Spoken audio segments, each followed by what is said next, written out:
America के Texas शहर में एक बंदूकधारी शख्स एक जो यहूदी पूजा घर है वहाँ पे वो घुस गया और 4 लोगों को उसने बंधक बनाया। वहाँ पूजा ऑनलाइन थी और उस ऑनलाइन पूजा के दौरान उसने अपनी मांग रखी और उसने कहा कि मैं यहाँ इसलिए आया हूँ कि आफिया सिद्दीकी को छोड़ दिया जाए, वो जेल में बंद है और अगर नहीं छोड़ेंगे तो मैं सबको मार दूंगा। और उसने ये भी कहा कि आप मेरी जान की परवाह ना करें, मैं तो यहाँ मरने ही आया हूँ।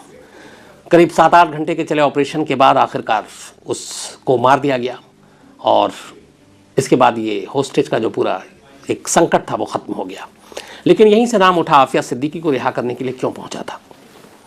आफिया सिद्दीकी इस वक्त उसी टेक्सास की एक जेल में बंद है, 86 ईयर की सज़ा मिली हुई है। लेकिन आफिया सिद्दीकी है कौन? उसको छुड़ाने के लिए एक टेररिस्ट क्यों जान जोखिम में डालकर टेक्सास के एक पूजा घर में पहुंचता है, बाकायदा ऑनलाइन पूजा में ऐलान करता है मैं आफिया सिद्दीकी को छुड़ाने आया हूँ। और आफिया सिद्दीकी का जुर्म क्या है, पूरी कहानी कोशिश आपके सामने रखता हूँ। आफिया सिद्दीकी का जन्म पाकिस्तान के कराची में हुआ था, एक अच्छे पढ़े लिखे परिवार में। आफिया के जो फादर थे उनके फादर का नाम है मोहम्मद साले सिद्दीकी। मोहम्मद साले सिद्दीकी एक बाकायदा ब्रिटेन में पढ़ाई की, ब्रिटेन से ट्रेनिंग ली और एक जाने माने पाकिस्तान के जाने माने न्यूरोसर्जन। आफिया की माँ जिसका नाम स्मिथ, ये वहाँ की एक इस्लामिक टीचर, पढ़ी लिखी। तो उसी घराने में ये पैदा हुए। आफिया कुल मिलाकर 2 भाई बहन हैं। आफिया सबसे छोटी है तीनों में, सबसे बड़ा भाई है, फिर उसके बाद एक और बहन है, फिर आफिया है। आफिया का जो एक भाई है उसका नाम है मोहम्मद। मोहम्मद भी बेहद पढ़ा लिखा और इसने आर्किटेक्ट की पढ़ाई की हॉस्टन से, अमेरिका में। आफिया की जो छोटी बहन है फौजिया, इसने बाकायदा हार्वर्ड से पढ़ाई की और ये भी एक न्यूरोलॉजिस्ट है और एक हॉस्पिटल में इस वक्त काम कर रही है। तो भाई आर्किटेक्ट अमेरिका में पढ़ा, बहन न्यूरोलॉजिस्ट, वो भी इस वक्त बॉल्टीमोर में काम कर रही थी, अमेरिका में ही। अब तीसरी बहन आफिया भी बचपन में ही, चूँकि पढ़ने लिखने का माहौल था घर में, पढ़ने लिखने में बेहद तेज़, शातिर दिमाग।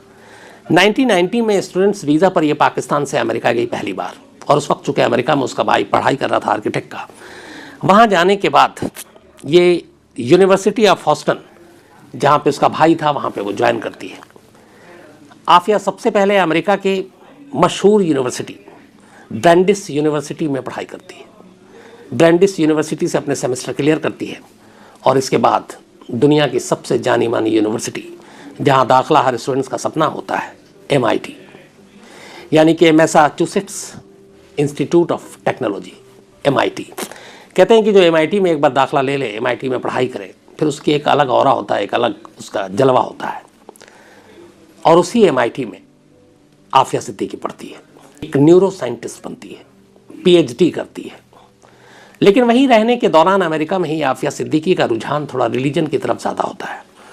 बोस्निया, चेचनिया, अफगानिस्तान, इन सब के बारे में वो खबरें पढ़ती है, उसे लगता है मुसलमानों पे जुल्म हो रहा है और वहाँ से थोड़ा सा उसका दिमाग इस तरफ जाना शुरू होता है। जो उसके साथी हैं वो सब बताते हैं कि वो बहुत ज़्यादा रिलीजियस थी। ये सब चलता रहता है। इसी दौरान में अब वो चूँकि उसने PhD कर ली, अमेरिका में थी, अब उसके घर वाले कहते हैं भाई शादी कर लो। इसकी जो शादी है, बहुत सारे ऐसे किस्से होते हैं जब 2 अलग अलग दूर होते हैं लोग, तो मुसलमानों में ये होता है कि फ़ोन पे ही निकाह हो जाता है। तो आफिया की जो शादी हुई वो निकाह इसका फ़ोन पे ही हुआ, इसके जो शौहर थे, पति। और 1995 में आफिया की शादी होती है। अब आफिया शादी कर लेती है और इसके जो पहले पति का नाम था वो अमजद मोहम्मद ख़ान। अमजद मोहम्मद ख़ान से शादी करती है। अमजद ख़ान भी अमेरिका में ही पढ़ाई किया, वहीं वेल सेटल अच्छी फैमिली से। इसके बाद दोनों के 3 बच्चे होते हैं, आफिया और अमजद के। लेकिन इसी दौरान अब तक सब कुछ ठीक चल रहा था। 9/11 हो जाता है अमेरिका में, ट्विन टावर पे धमाका, दुनिया का सबसे बड़ा आतंकवादी हमला जिसने अमेरिका को हिला कर रख दिया। पूरी दुनिया ने आतंक का एक नया चेहरा देखा। और इस 9/11 के बाद अचानक आफिया अपने पति पे जोर डालती है कि अब अमेरिका में रहना सेफ नहीं है, चलो वापस पाकिस्तान चलते हैं।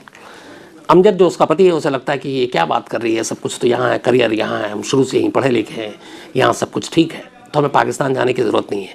लेकिन आफिया उसको बहुत फोर्स करती है। आखिरकार अमजद अपने घर वालों से बात करता है और फिर ये होता है कि चलो हो सकता है पाकिस्तान जाने के बाद इसका इरादा बदल जाए, फिर लौट आए। 2003 में आफिया पाकिस्तान लौट आती है अपने पति के साथ। अब यहाँ आने के बाद वो पति से अपने ज़िद करती है कि तुम ये सब छोड़ो, अमेरिका अब सेफ़ नहीं है, यहीं पे रहकर अपने लोगों की मदद करते हैं, तुम तालिबान और अफ़गानिस्तान के सरहद के करीब हम लोग जाके रहते हैं और वहाँ बच्चों को पढ़ाते हैं, उनको इस्लामिक जानकारी देते हैं। अब इन सारी चीज़ों को लेकर तब तक तीसरा बच्चा इनका पैदा हो गया था। पति पत्नी के बीच में अब दूरी आनी शुरू हो जाती है। अमजद परेशान हो जाता है। फिर अमजद अपने घर वालों से बात करता है और बात आखिरकार डिवोर्स की आती है। आफिया और अमजद अब अलग हो जाते हैं। बच्चे आफिया के पास ही रहते हैं। अब इधर एक तरफ इन्वेस्टिगेशन चल रही है, इधर इनके घर पर लाए आपस में पति पत्नी का रिश्ता टूट रहा है, 3 बच्चे हैं। आफिया अमेरिका से लौट चुकी है और उधर 9/11 की तफ्तीश और जांच बहुत तेज़ी से चल रहा है। अमेरिका के लिए एक चैलेंज है। अलकायदा का नाम आ चुका है और अलकायदा के साथ कौन कौन लोग हैं उनमें उन लोगों की पूरी डिटेल जो है FBI और बाकी लोगों को सब निकालते हैं। इसी दौरान में एक नाम आता है खालिद शेख मोहम्मद का कि 9/11 की जो साजिश रची उसमें असली सूत्रधार ये है।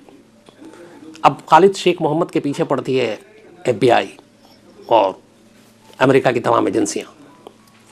खालिद शेख मोहम्मद पाकिस्तान में रहने वाला, बाद में खालिद शेख मोहम्मद पकड़ा जाता है।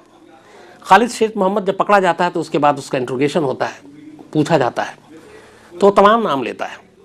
लेकिन पहली बार अमेरिकी खुफिया एजेंसी FBI इन सब के रडार पे एक नया नाम आता है और वो नाम था पहली बार 2004 में आफिया सिद्दीकी का। खालिद शेख मोहम्मद बताता है कि हमारी जो ऑर्गेनाइजेशन है उसमें आफिया सिद्दीकी का बहुत बड़ा रोल है। आफिया सिद्दीकी न सिर्फ ओसामा बिन लादेन बल्कि अल जवाहिरी इनके करीब रही है। अब इधर ये बात हो रही है, FBI को पहली बार आफिया सिद्दीकी नाम की एक महिला के बारे में पता चलता है।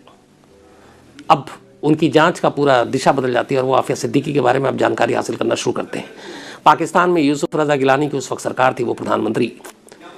अब पाकिस्तान सरकार से मदद मांगी जाती है। 9/11 को लेकर पूरी दुनिया जो है टेररिज्म के ख़िलाफ़, हर एक कोई अमेरिका के साथ हमदर्दी, हर एक ने कहा मदद करेंगे। अब ऐसे में अलकायदा की एक लेडी, उसका नाम आना और वो भी जो मेन कॉन्स्पिरेटर है खालिद शेख मोहम्मद, उसके ज़ुबान से उसका नाम आया, मामला बड़ा था।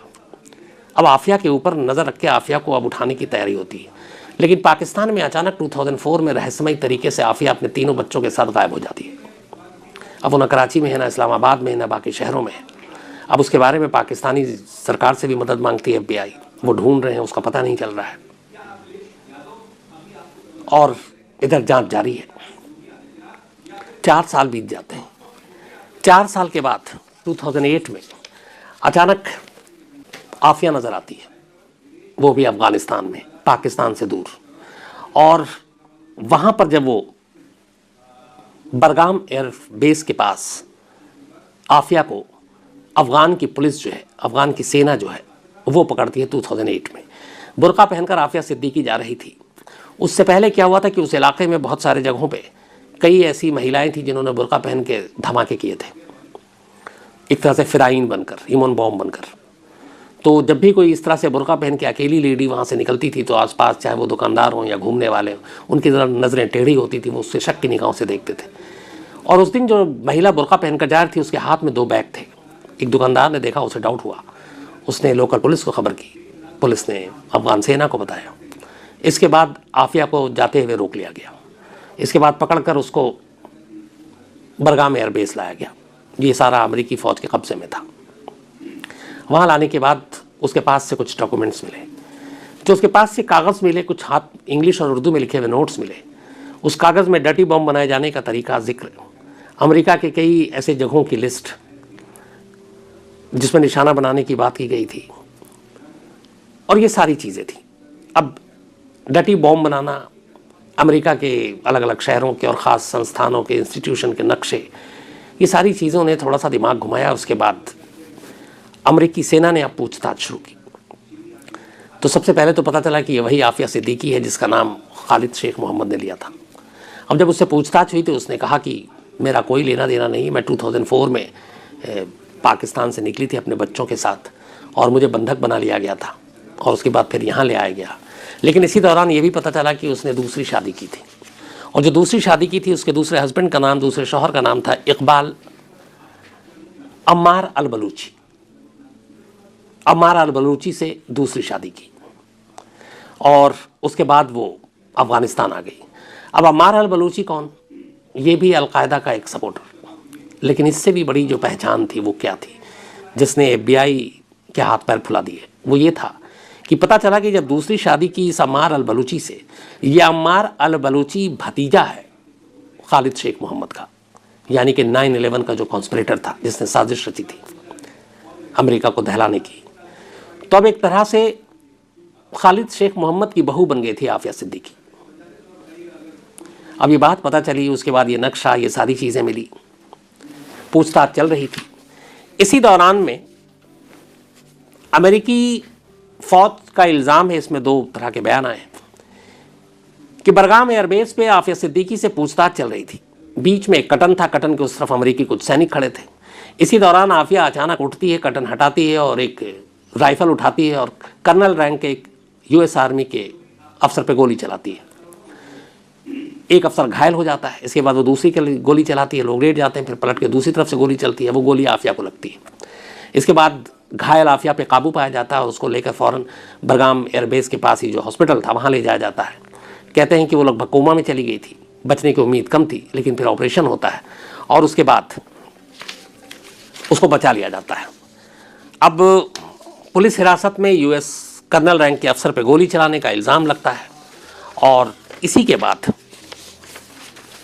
पुलिस, वहाँ की जो सेना, वो अब अमेरिकन लॉ के हिसाब से आफिया सिद्दीकी के खिलाफ मुकदमा दर्ज करती है। इल्ज़ाम ये लगता है उसके ऊपर कि इसने अमेरिकी ऑन ड्यूटी आर्मी अफसर के जान लेने की कोशिश की, अमेरिका के खिलाफ बॉम्ब ब्लास्ट की साजिश रचने की कोशिश की और इसके पास से नक्शे मिले, कुछ ऐसी चीज़ें मिली जो नहीं मिलनी चाहिए थी। अब उसके बाद अब इलाज चल रहा था, इधर ये चार्जेस इसके ऊपर लगा दिए गए और फिर इलाज चलते चलते उस वक्त अफगानिस्तान में चूँकि अमेरिका की ही रहमो करम से सरकार चल रही थी अभी हाल तक, साल भर पहले तक। तो जब चार्जेस लगे, ये चार्जेस लगाए गए सीधे वहाँ न्यूयॉर्क की अदालत में। इसके बाद अफगान सरकार तो कठपुतली थी। 4 अगस्त 2008 को अफगानिस्तान सरकार की मंजूरी के बाद कि इसको आप डिप्यूट कर सकते हैं, ले जाते हैं, एक्स्ट्राडाइट करते हैं। आफिया सिद्दीकी को 4 अगस्त 2008 को FBI के एक स्पेशल जेट में बिठाकर अफगानिस्तान से न्यूयॉर्क लाया गया। 2008 4 अगस्त वहाँ लाने के बाद बाकायदा उसके पर अब मुकदमा चलाने की कार्रवाई शुरू होनी थी। सबसे पहले आफिया सिद्दीकी ने तमाम इल्ज़ामों से मना किया, उसने पेपर साइन करने से मना किया, उसकी वजह से ट्रायल काफ़ी दिनों तक रुका रहा। उसने ये कहा कि उसने बरगाम एयरबेस पे गोली नहीं चलाई थी, वो तो बैठी हुई थी, उसने कटन हटाने की कोशिश की थी, अमेरिकी सैनिकों ने उसके ऊपर हमला किया था, उसका अलकायदा से कोई रिश्ता नहीं है। ये सारी चीज़ों, सारे इल्ज़ाम से उसने इनकार किया। लेकिन दूसरी तरफ से सारे सबूत, सारी चीज़ें, शेख खालिद के साथ उसके रिश्ते, दूसरा पति जिसका अलकायदा के साथ रिश्ता, इन सारी चीज़ों को अदालत में रखा गया और आखिरकार 2008 के बाद अदालत ने फिर चार्जशीट को अपनाया और इसके बाद मुकदमे की शुरुआत हुई और मुकदमे की सुनवाई के बाद 23 सितंबर 2010 को, यानी कि अमेरिका लाने के 2 साल के बाद, 2 साल 1 महीने, जज बर्मन, मिस्टर बर्मन, इन्होंने अपना फैसला सुनाया। उन्होंने कहा कि आफिया सिद्दीकी के शरीर को या आफिया सिद्दीकी के पास्ट को, आफिया सिद्दीकी के एजुकेशन को देखकर ऐसा बिल्कुल नहीं लगता है कि ये इतनी ख़तरनाक हो सकती है। बेहद पढ़ी लिखी, बेहद ज़हीन, शारीरिक रूप से बेशक कमज़ोर, लेकिन जो सबूत उनके सामने रखे गए वो सबूत कुछ और कहानी बयान करते हैं और उन सबूतों पर वो यकीन रखते हैं और इसीलिए वो आफिया सिद्दीकी को 86 ईयर यानी कि 86 साल कैद की सज़ा सुनाते हैं। जब ये सज़ा सुनाई गई तो उस वक्त आफिया सिद्दीकी ने कहा था जज को सामने देखते हुए कि मुझे नहीं लगता कि ये फ़ैसला आप या अमेरिका का है। आफिया सिद्दीकी ने कहा कि मुझे लगता है ये फ़ैसला इजराइल का है। इस दौरान में जब आफिया पर ये मुकदमा चल रहा था, इसराइल मुकदमे की खबर हर तरफ आ रही थी, ख़ासतौर पर पाकिस्तान में, और पाकिस्तान में इसको लेकर एक दूसरा विरोध शुरू हो गया। पाकिस्तान में कहा गया, वहाँ के ह्यूमन राइट्स जितने भी थे, कि आफिया सिद्दीकी को गलत फंसाया गया, आफिया सिद्दीकी का कोई लिंक नहीं है। और इस चीज़ को फिर हवा मिली इस फैसले से। इस फैसले में जज ने ये कहा कि आपकी सारी एक तरफ पढ़ाई लिखाई इतनी सारी चीज़ें, लेकिन दूसरी तरफ जो चीज़ें मिली और जो रिश्ते आपके करीबियों से मिले वो इशारा करते हैं कि आपका कोई ना कोई लिंक है। लेकिन अदालत ने साथ में ये भी कहा कि खुद ये आतंकवादी है ये मैं साबित नहीं कर पाया, लेकिन आतंकवादियों के साथ रिश्ता है इसके प्रूफ है। और इसी के बाद एक कर्नल पर जानलेवा हमला करने, अमेरिका के खिलाफ साजिश रचने, इन सारी चीज़ों को मिलाकर 86 साल कैद की सज़ा दी गई। और उस 86 ईयर की सज़ा जो है आफिया इस वक्त टेक्सास की ही जेल में काट रही है। इस दौरान में पिछले साल आफिया पर जेल में भी एक बार हमला हुआ, जिसके बाद उसे हॉस्पिटल ले जाया गया। पाकिस्तान में इसको लेके काफ़ी मुहिम चली, आफिया को इंसाफ दिलाने की मुहिम चली, वहाँ की सरकारों को घेरा गया, सरकार ने बात भी की लेकिन बात बनी नहीं। ब्रिटेन के कई MP ने लेटर लिखे आफिया के हक़ में, वो भी बात नहीं बनी। और इस दौरान में दूसरा ये भी हुआ कि तालिबान से लेके जो पाकिस्तान में एक्टिव और अफगानिस्तान में कई बार आफिया को छुड़ाने के लिए आतंकी हमले की भी साजिश रची गई, लेकिन वो सब नाकामयाब रही। फिलहाल की कहानी यह है कि आफिया जेल में है। अच्छा, आफिया के जो पति है उसको भी बुलाकर पहले पूछताछ किया गया था, छोड़ दिया गया। जो बच्चे थे उन्हें भी छोड़ दिया गया। और अब आफिया का जो पहला पति है, बाद में आफिया के जेल जाने के बाद उसने बाकायदा आफिया के परिवार से बात की, तीनों बच्चे की कस्टडी मांगी, लेकिन आफिया का परिवार उस बच्चों की कस्टडी को जो है वो नहीं दे रहा है। तो इस वक्त आफिया सिद्दीकी 86 साल उम्र की जो कैद की सज़ा है वो टेक्सास की जेल में काट रही है। 2010 में ये फैसला आया है, 2008 से वो मतलब कस्टडी में है। 2008 से अगर आप 86 उसमें जोड़ दें आप तो 94, मतलब 2094 तक अगर वो जिंदा रही तो उसे जेल में रहना पड़ेगा। तो ये थी कहानी आफिया सिद्दीकी की। कहते हैं कि अगर बल्कि हिंदुस्तान क्या पूरी दुनिया में हम बात करें तो आजकल तो हालांकि एक दूसरा ट्रेंड है, इंजीनियर, सॉफ्टवेयर इंजीनियर, साइंटिस्ट, बड़े बड़े लोगों के दिमाग को गुमराह करके लोग जो है वो आतंक के रास्ते पे चल रहे हैं, आतंकवादी बन रहे हैं। लेकिन शायद ये सबसे ज़्यादा पढ़ी लिखी, सबसे ज़्यादा होशियार कोई लेडी टेररिस्ट, जिसको लेडी अलकायदा का नाम दिया गया, और ये नाम दिया गया मीडिया के ज़रिए। तो आफिया सिद्दीकी की ये थी कहानी।